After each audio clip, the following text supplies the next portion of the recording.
sur la DV Web TV. Nous sommes aujourd'hui à Saint-Jean-Marie-Vianney de Vrédy-Cité, dans le diocèse de Grand-Bassam. Nous vous présentons ce jour l'une des rubriques de notre nouvelle émission dénommée « Connais-tu mon Église ?» Une émission créée pour nous permettre de mieux connaître notre Église. L'émission vous sera présentée par la sœur Victoire Béni que je suis. Alors, sans plus tarder, nous recevons pour notre édification un invité spécial et pas des moindres. Bonjour Berger. Bonjour ma sœur Béni. Nous vous souhaitons la bienvenue sur notre plateau de Connais-tu mon Église? Merci et merci à Tout-Vie Web TV. Dans un premier temps, nous vous demandons, Berger, de vous présenter à nos téléspectateurs. Alors, je suis votre serviteur et frère René Kobiti de la Grâce, berger du Renouveau à Saint-Jean-Marie-Vianney de Vrédy-Cité dans le diocèse de Grand-Bassam. Voilà, aujourd'hui, nous sommes avec le berger Kobiti René de la Grâce. Berger, nous vous invitons à vous asseoir. Merci ma sœur.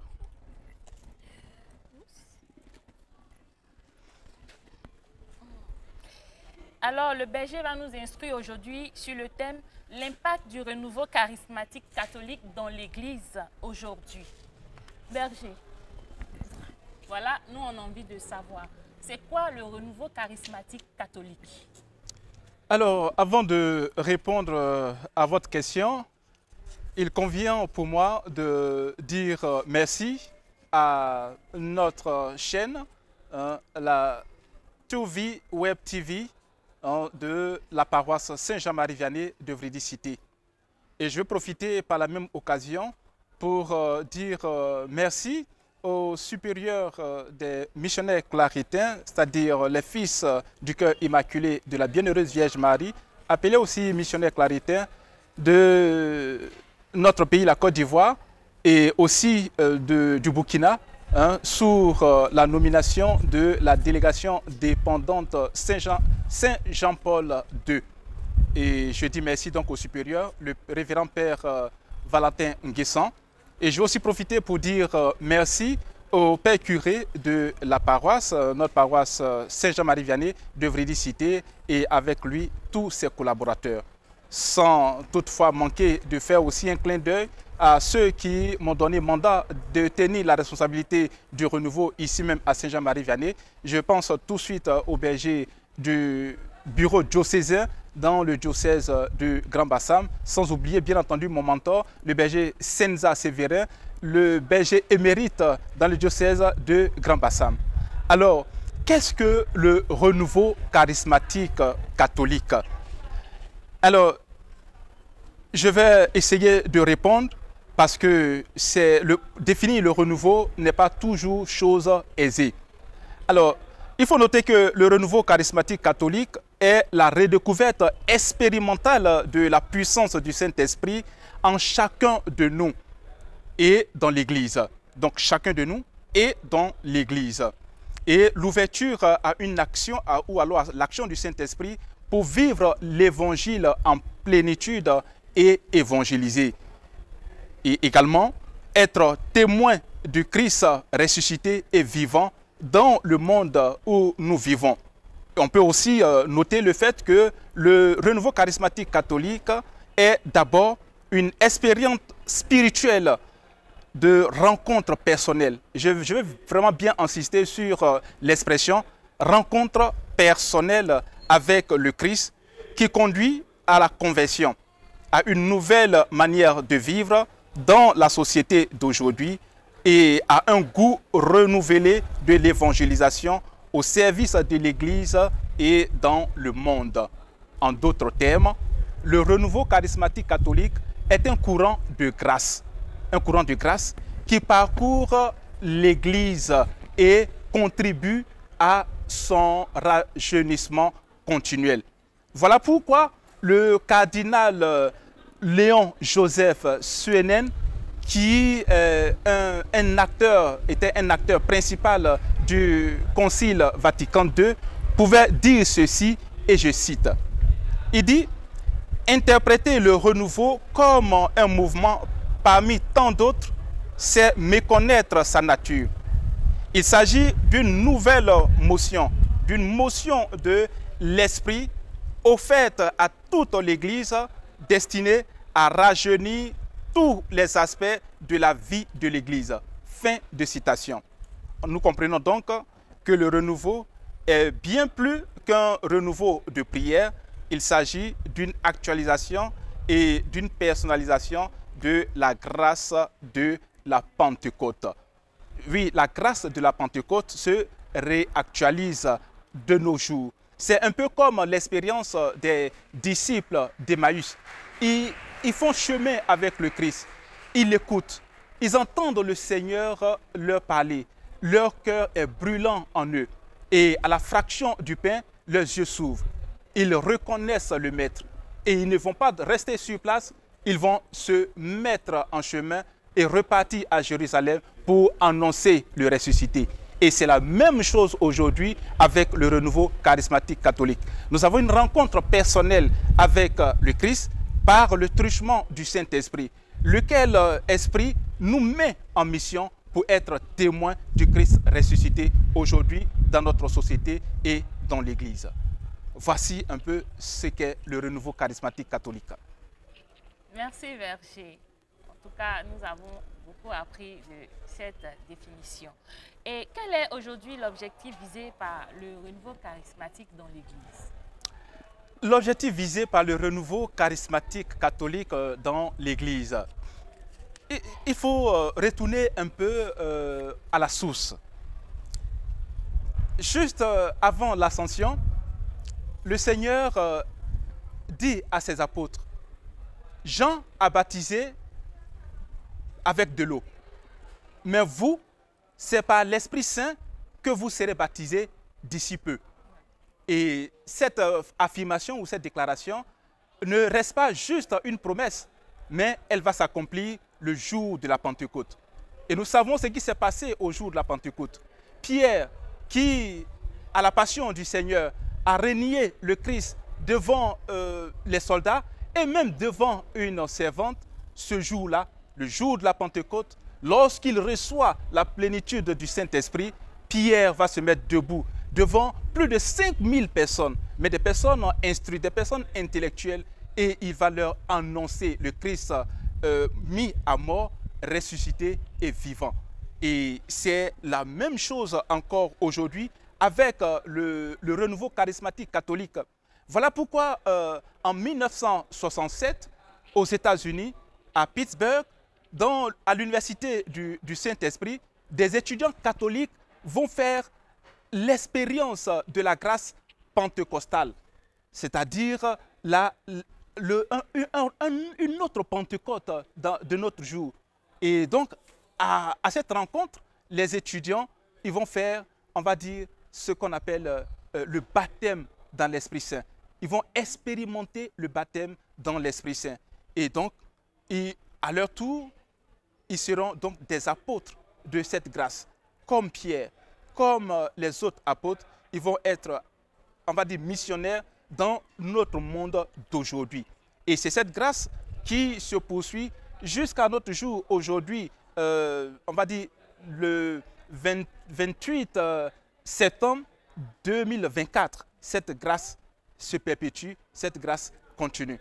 Et quelles sont les différentes missions ou alors les objectifs visés par le renouveau?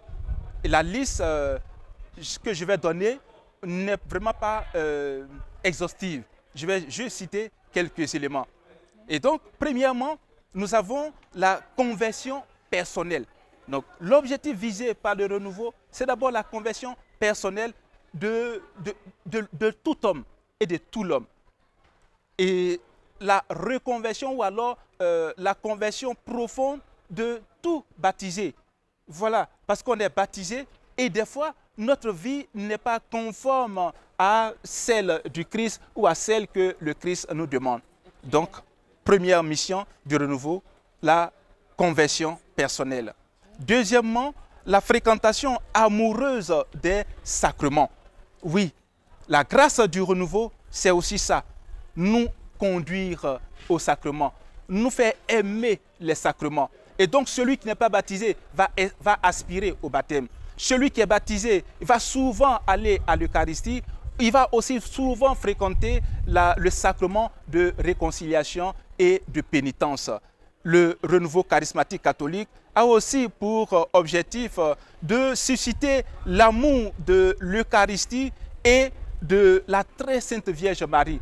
Oui, on ne peut pas être chrétien renouvelé ou alors touché par la grâce du Saint-Esprit sans aimer l'Eucharistie et sans aimer la très sainte Vierge Marie. C'est impossible. Autre chose, la grâce du renouveau nous donne le goût de la lecture de la parole de Dieu et la prière, et à l'occurrence, l'adoration du très saint sacrement. Voilà pourquoi nous avons l'habitude de dire que avant que le saint sacrement ait des amis, c'est grâce au renouveau qu'il est sorti du tabernacle. Oui, parce que c'est justement par ce courant de grâce que, au cours des grands rassemblements, nous avons commencé l'adoration du Saint-Sacrement avec la procession du Saint-Sacrement dans les artères, dans les églises. C'est de là que c'est parti. Et par la suite, nous avons commencé à avoir les amis du Saint-Sacrement. Voilà. Et il faut aussi noter que une autre mission, c'est de donner l'amour et faire la promotion de l'amour fraternel. Oui, on ne peut pas être chrétien sans développer cet aspect que le Christ a laissé à ses apôtres et à tous ses disciples, l'amour fraternel. Et le courant charismatique se reconnaît d'abord par cet aspect, l'amour fraternel, l'amour de son prochain, l'amour de ma soeur que je rencontre pour la première fois, l'amour de mon frère que je n'avais jamais rencontré mais que je rencontre pour la première fois. Je l'aime comme s'il était déjà mon frère ou je l'aime comme s'il était déjà un ami. Vous comprenez? Oui. Voilà. Et vraiment pour ne citer que ça, mais il faut aussi noter un autre aspect puisqu'il fait partie du nom du renouveau, c'est l'éclosion et la promotion des charismes. Oui, il faut vraiment le noter parce que après la Pentecôte, les apôtres ont eu le zèle d'annoncer la bonne nouvelle, comme le Seigneur leur a recommandé. Allez par toutes les nations, enseigner, et ceux qui auront cru, baptisez-les. Et aujourd'hui, nous devons perpétuer cette recommandation. Allez enseigner. Donc nous avons aujourd'hui le charisme de la prédication, de l'enseignement. Mais pas seulement ça, les apôtres ont guéri même les paralytiques. Aujourd'hui, cette grâce doit se perpétuer puisque nous sommes tous des amis de Christ. Donc l'éclosion des charismes et leur promotion. Et quand je dis charisme, il y a les charismes extraordinaires, mais aussi les charismes ordinaires. Tout de suite, je veux penser tout de suite à ton sourire, ma soeur. Oui, ton sourire peut guérir quelqu'un. C'est aussi un charisme. Merci. Voilà. Vous comprenez? Et donc, il n'y a pas que le parler en langue, il n'y a pas que la guérison, il n'y a pas que la prédication, mais il y a les petits charismes, des personnes qui viennent balayer l'église et lorsqu'on se retrouve dans cette église, on se rapproche, on est de plus en plus proche du Seigneur. C'est aussi un charisme. Voilà. Et il y a aussi la grâce de l'évangélisation. Et quand je dis l'évangélisation, c'est l'évangélisation de proximité comme l'évangélisation de masse. Et nous sommes tous invités à cette mission. Voilà, pour ne citer que, on va dire, que cela. Voilà. Sinon, le Seigneur nous invite à aller vraiment plus loin, vraiment plus loin. Hein, puisqu'il le dit dans l'évangile selon Saint Jean, Jean chapitre 3, verset 16. Dieu a tant aimé le monde qu'il a donné son Fils, afin que quiconque croit en lui ne périsse point, mais qu'il ait la vie éternelle. Et donc, nous avons la mission d'annoncer ce Jésus-là, afin que toute l'humanité croit que Jésus est Seigneur, afin que tous nous soyons sauvés. Merci, on n'a pas envie d'arrêter de vous écouter, berger, franchement. Merci, ma soeur. L'avènement du renouveau charismatique catholique a impacté l'Église d'une certaine manière, selon vous? Alors, cette question me ramène un peu à l'épisode de Saint Jean-Baptiste, hein, quand on prend l'évangile de Jésus-Christ selon Saint Luc, en son chapitre 7e, du verset 18 jusqu'au verset 23. Les disciples de Jean-Baptiste vont le voir en prison et ils vont lui rapporter tout ce que le Seigneur accomplit. Vous voyez? Et lui, au fond de sa cellule, au fond de l'épreuve qu'il traverse, parce qu'il est en prison, il va ramener ses disciples vers le Christ en leur posant la question. es-tu celui qui doit venir? Es-tu le Messie? Ou bien nous devons en attendre un autre?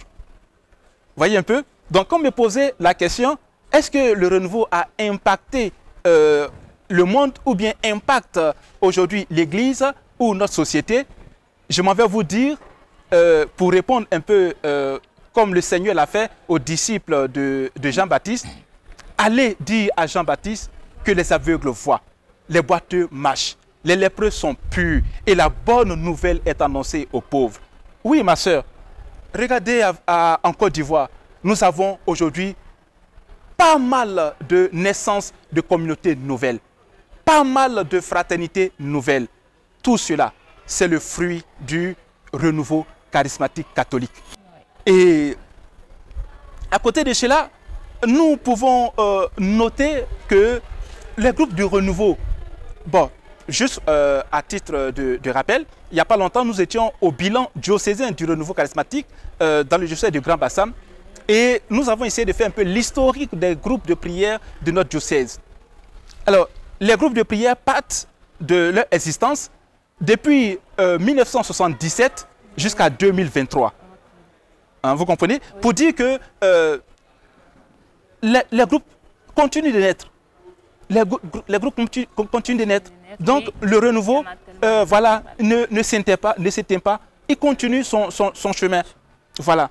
Et comme je le disais tout à l'heure, nous avons eu la naissance des communautés et des fraternités nouvelles.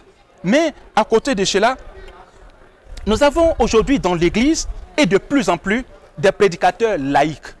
Et cela est arrivé par la grâce du Saint-Esprit à travers le renouveau. Sinon, avant l'avènement du renouveau, ce ministère était réservé uniquement aux clercs et aux religieux. Aujourd'hui, nous avons de plus en plus de prédicateurs laïcs, d'enseignants laïcs. Et cela, ça se voit dans le monde entier. De plus en plus de laïcs qui sont prédicateurs, qui enseignent. Et à côté de cela, mais avant de poursuivre, il faut noter que c'est ce qui aujourd'hui a motivé l'Église,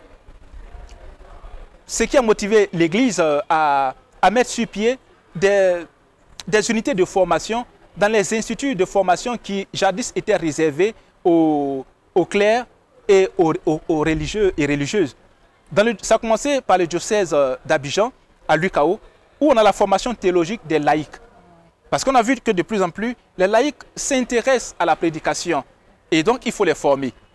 Et aujourd'hui, nous avons aussi dans le diocèse de Grand Bassam et aussi de Yopougon. Alors, il faut noter que nous avons également les retraites qui sont aujourd'hui organisées. Les retraites fermées pour les laïcs. Avant, ces retraites-là étaient juste réservées aux consacrés. Nous avons aujourd'hui aussi les prêtres et des religieux qui sont issus du courant charismatique. Et cela continue. Voilà, pour ne citer que cela, mais sans oublier aussi les services au service de l'Église. Tout cela vient du courant charismatique. Aujourd'hui, Touvi Web TV existe justement parce que le Saint-Esprit est à l'œuvre. Oui. Et ça aussi, c'est le renouveau charismatique catholique. Oui. Parce que le renouveau charismatique catholique, ce n'est pas seulement le groupe de prière qu'il faut voir, mais c'est l'action du Saint-Esprit à l'œuvre. Oui. Merci. Alors, chers téléspectateurs, nous sommes en présence du berger Kobiti René de la Grâce qui nous édifie sur le thème « L'impact du renouveau charismatique dans l'Église catholique ». Alors, berger, le renouveau charismatique, quel bénéfice pour le chrétien aujourd'hui? Alors, nous avons de nombreux bénéfices. Vraiment de nombreux bénéfices. Nous avons la découverte ou la redécouverte de l'expérience personnelle du Saint-Esprit que nous appelons le baptême dans l'Esprit Saint ou encore l'effusion dans l'Esprit Saint. Et c'est cette effusion ou ce baptême dans l'Esprit Saint qui, on va dire, nous rend en fait libres d'être enfants de Dieu, qui nous redonne notre liberté d'enfants de Dieu. Un peu comme le Seigneur peut le dire dans l'Évangile, selon Saint Jean, le chapitre 8, le verset 32, qui dit « Vous connaîtrez la vérité et la vérité vous rendra libre ». Voilà. Et c'est par le baptême du Saint-Esprit que nous avons, on va dire, cette liberté d'enfant de Dieu. Oui. Voilà. Et donc, la grâce du renouveau, c'est aussi la louange. Parce que quand on a cette liberté d'enfant de Dieu, cela nous introduit dans la louange. Oui, nous chantons les merveilles de Dieu. Nous chantons les bienfaits du Seigneur parce que nous savons que nous sommes fils et filles de Dieu. Et c'est cette louange qui nous conduit aussi, on va dire, à la libération, à la liberté. Un peu comme Paul et Silas qui sont dans leur prison, selon le livre des Actes des Apôtres en son chapitre 16e. On dit, ils étaient prisonniers, mais au milieu de la nuit, ils se savent enfants de Dieu. Ils savent que leur Père n'est pas limité. Ils savent que leur Maître n'est pas limité. Donc au milieu de la nuit, ils vont se mettre à chanter les merveilles de Dieu. Oui. Et qu'est-ce qui va se passer? Les chaînes vont se briser et la prison va s'ouvrir. Oui. Ils ne vont pas s'évader, ils vont rester là. Et le geôlier, c'est le gardien, il va se réveiller, il va vouloir se donner la mort. Mais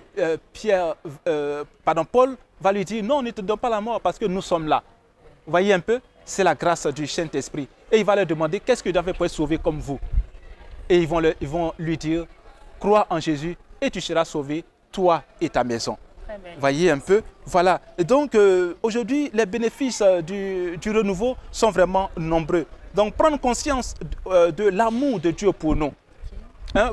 Prendre conscience que Jésus nous sauve et nous libère. Donc, nous n'avons plus à être esclaves du diable et de ses suppôts. Non, Jésus nous rend libres. Et nous prenons conscience de cette liberté grâce, on va dire, à la grâce du Saint-Esprit qui traverse l'Église par le renouveau charismatique catholique. Hein? Nous avons également la confiance de la présence du Saint-Esprit dans notre vie de tous les jours en tant qu'ami pour nous. Du coup, nous n'avons pas peur.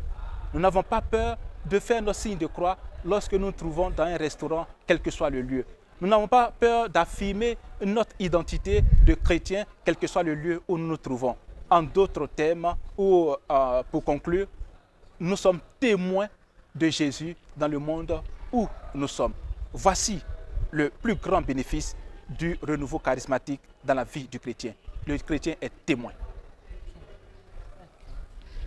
Cette année, nous célébrons le jubilé d'or du renouveau charismatique catholique, c'est-à-dire 50 ans de présence au niveau national et 40 ans au niveau de notre paroisse de Saint-Jean-Marie-Vianney de Frédéric Cité. Quel bilan pouvons-nous faire aujourd'hui et quels sont les défis auxquels nous devons faire face aujourd'hui? Alors, je vais plutôt m'attarder sur les défis parce que en termes de bilan, quand on remonte un peu à tout ce que nous avons dit précédemment, nous voyons que si nous devons établir un bilan concernant le renouveau charismatique catholique en Côte d'Ivoire, le bilan est largement positif. J'avais cité quelques effets ou quelques bénéfices, aux avantages du renouveau dans notre pays. Voilà. Et donc, les défis, je vais essayer de les présenter d'abord au niveau national et au niveau paroissial. Alors, comme vous le venez de le dire, chers sœurs, le renouveau charismatique catholique en Côte d'Ivoire célèbre son jubilé d'or.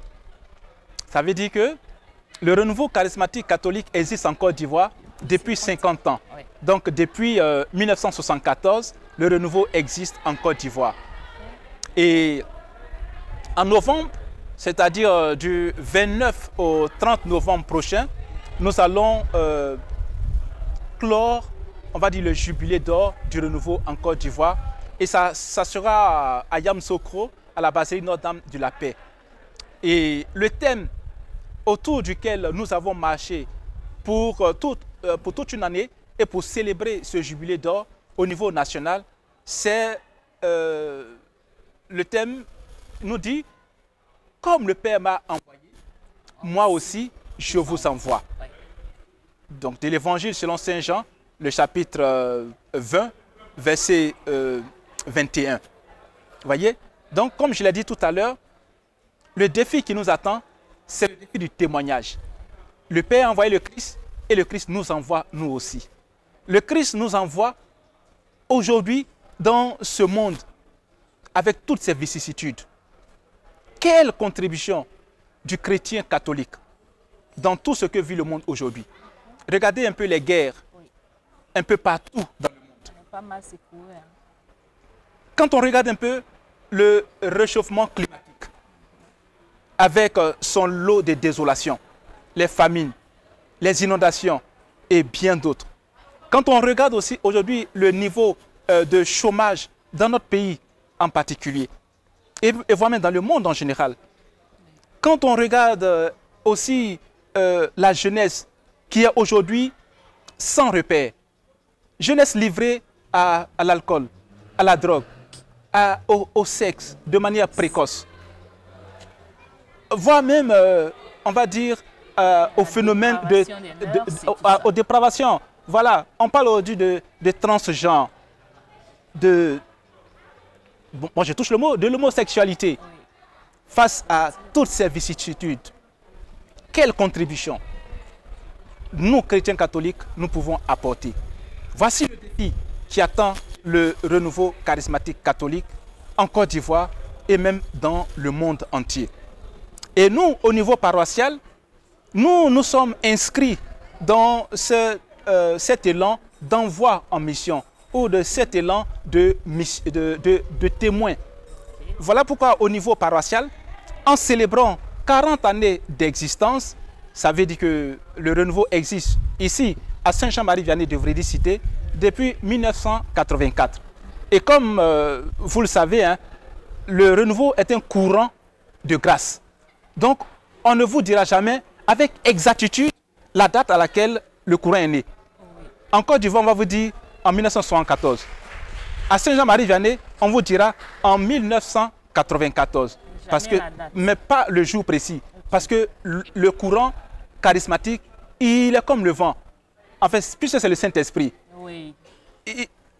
Il souffle et personne ne sait d'où il vient et où il va. Voilà. Et donc, nous célébrons 40 années d'existence à Saint-Jean-Marie-Vianney de Vrédé-Cité. Et le thème que nous nous sommes donné, c'est le suivant. Le renouveau charismatique catholique à Saint-Jean-Marie-Vianney de Vrédé-Cité à l'heure de la maturité. Wow. Quel style et quelle nouveauté. Nous, chrétiens catholiques à Saint-Jean-Marie-Vianney, à notre modeste niveau, quelle contribution pouvons-nous apporter au témoignage auquel la nationale nous invite? Le témoignage de pouvoir transformer le monde. Quel témoignage? Et pour nous aider à répondre, on va dire, à ces questions qui nous mettent face à nos défis, nous sommes donnés comme test d'appui l'évangile de Jésus-Christ selon Saint Luc, le chapitre 5, verset 4, où le Seigneur dit à Pierre, « Avance au large et jetez vos filets. » Tu vois? Il ne dit pas « avancez au large », mais il dit « avance au large et jetez vos filets ». Donc, chacun doit être responsable dans cette mission. Chacun doit donc avancer et ensemble, nous allons jeter le filet. Pour dire ensemble, nous allons faire la mission. Donc, voici un peu le défi qui nous attend aujourd'hui. Le principal défi, c'est le défi du témoignage. Impacter le monde d'aujourd'hui, transformer le monde aujourd'hui pour que le monde soit à l'image et à la ressemblance de notre Seigneur Jésus-Christ de Nazareth, le Fils de Marie. Merci Berger. Eh bien, nous sommes au thème de notre entretien. J'espère, chers téléspectateurs, que vous avez été autant édifiés que moi. Voilà, nous allons dire merci au berger René Kobiti de la Grâce d'avoir accepté notre invitation. C'est moi qui vous remercie et merci à la chaîne Touvi Web TV de Saint-Jean-Marie-Vianney de Vrédé-Cité. Chers téléspectateurs, c'est la fin de cette émission. Nous espérons que vous avez pris bonne note. Nous vous prions de rester connectés à la DV Web TV et de partager massivement afin que l'évangélisation s'étende jusqu'aux confins de la terre. Je vous dis à bientôt pour une nouvelle émission. Shalom.